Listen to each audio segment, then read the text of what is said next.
Halo guys, kali ini kita akan membahas Hanli versi Donghuanya.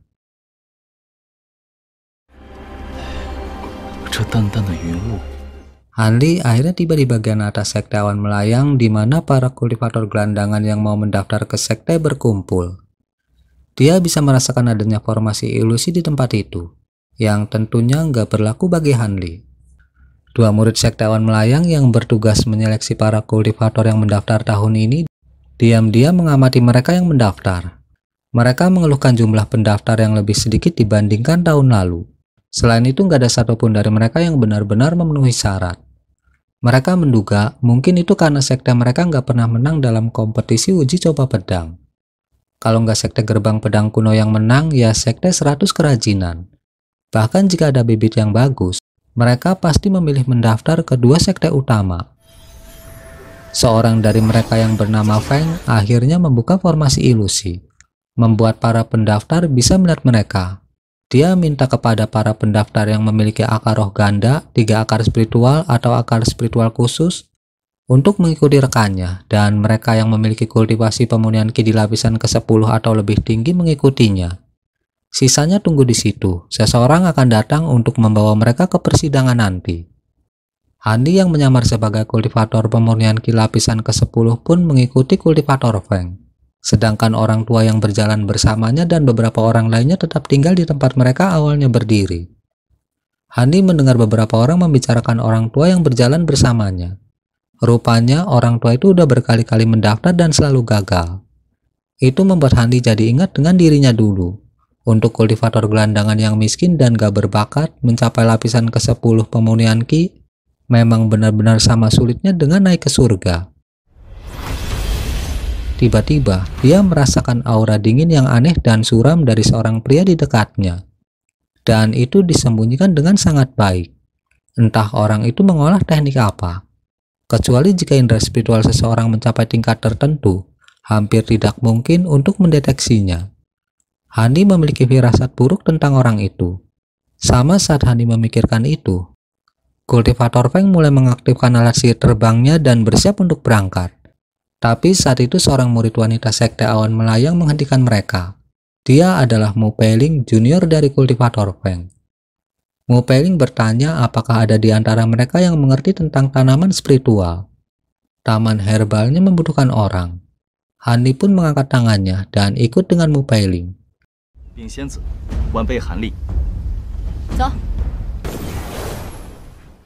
Pria dengan aura aneh tersenyum melihat Hanli pergi. Sepertinya dia senang dengan kepergian Hanli. Hanli pun membantu Mu Peiling mengurus klinik milik sekte. Klinik itu memberikan pengobatan gratis kepada manusia fana di sekitar sekte. Selain dia, ada juga murid laki-laki bernama Sunho. Hanli rasa pemuda itu cukup berkarakter dan itu tidak buruk. Karena kerjaan udah beres, Sunho pun permisi pergi duluan. Dia ada janji dengan teman-temannya. Sebelum pergi, dia minta Hanli menemukannya saat dia kembali. Mu Peiling pun menutup klinik dan membawa Hanli ke gerbang gunung. Sepanjang jalan, Mu Peiling memberitahu Hanli tempat-tempat di sekte awan melayang. Terlepas dari puncak utama terbesar yang biasanya sebagai tempat meditasi terpencil untuk dua penatua, ada juga puncak musim semi surgawi. Awan api, pedang tersembunyi, kabut pengunci, poniks putih, dan puncak batu hantu. Di setiap puncak ada dua senior pembangunan fondasi, berfungsi sebagai penguasa puncak dan deputi. Di kaki gunung ada pasar yang berafiliasi, jadi lebih mudah bagi para murid untuk berdagang material. Setelah menjelaskan itu, Mu Peiling lanjut membawa Hanli ke gerbang depan. Nggak lama mereka tiba. Mu Peiling memberitahu Hanli kalau dia ada pertanyaan lain, dia bisa pergi ke perpustakaan.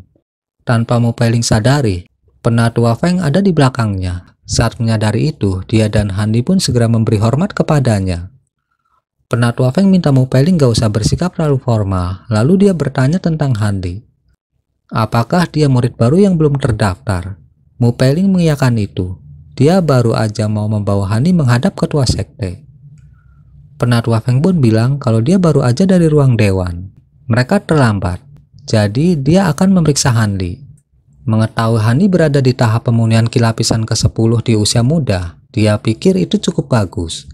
Tapi saat mengetahui Hani memiliki akar spiritual semu, dia kaget. Begitu juga Mu Peiling dengan akar spiritual semu. Peluang Hani untuk memasuki tahap pembangunan fondasi akan sangat sulit. Penatua Feng pun menghibur Hani. Sekte mereka unggul dalam ilmu pemurnian pil. Selain itu, mereka memiliki akademi ilmu jimat, mantra formasi, pemurnian artefak, dan disiplin ilmu-ilmu lainnya. Jadi meskipun Hani memiliki akar spiritual semu, dia harus tetap berlatih dengan rajin dan tidak pernah kehilangan ambisi ke atas. Jika suatu hari dia memberikan jasa ke sekte, sekte pasti memberinya pil pembentukan fondasi. Tapi dia masih harus mengetes Hani menggunakan jimat yang mempertanyakan hati. Jika nggak ada masalah, dia akan ditugaskan bersama Mu Peiling ke puncak musim semi surgawi. Hani pun mengiyakannya. Jimat yang mempertanyakan hati hanya menjelajahi latar belakang seseorang. Dan itu nggak akan menjadi masalah baginya. Sedikit penyembunyian dengan indera spiritual sudah cukup. Setelah urusan di situ beres, Mu Peiling membawa Hani ke taman herbal. Karena penatua Feng memintanya membimbing Hanli, dia bertanya ke Hanli apakah dia lebih suka mengelola taman herbal atau mempelajari beberapa teknik pemurnian pil darinya. Hani pun menjawab kalau dia kurang berbakat dan takut mengganggu Mu Peiling. Jadi dia lebih suka mengelola taman herbal. Mendengar itu, Mu Peiling pun menyerahkan tempat itu ke Hanli. Setiap tahun dia hanya perlu mengirimkan jumlah herbal yang tetap. Lalu dia memberi Hani token taman herbal dan metode untuk merawat beberapa tanaman obat. Dia memperingatkan Hanli untuk nggak membuat kesalahan, karena dia akan datang untuk memeriksa secara berkala.